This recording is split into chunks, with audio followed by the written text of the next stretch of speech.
एकीकडे राज्याची डिजिटल महाराष्ट्र म्हणून ओळख असताना दुसरीकडे बीड जिल्ह्यात एक विदारक परिस्थिती समोर आली आहे।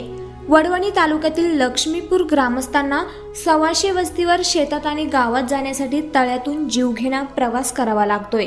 गेल्या अनेक वर्षांपासून या ग्रामस्थांचा हा जीवघेणा प्रवास सुरू आहे। एका किनाऱ्यावरून दुसऱ्या किनाऱ्यावर दोरीच्या सहाय्याने थर्माकोलच्या चप्पूवरून हा प्रवास केला जातोय।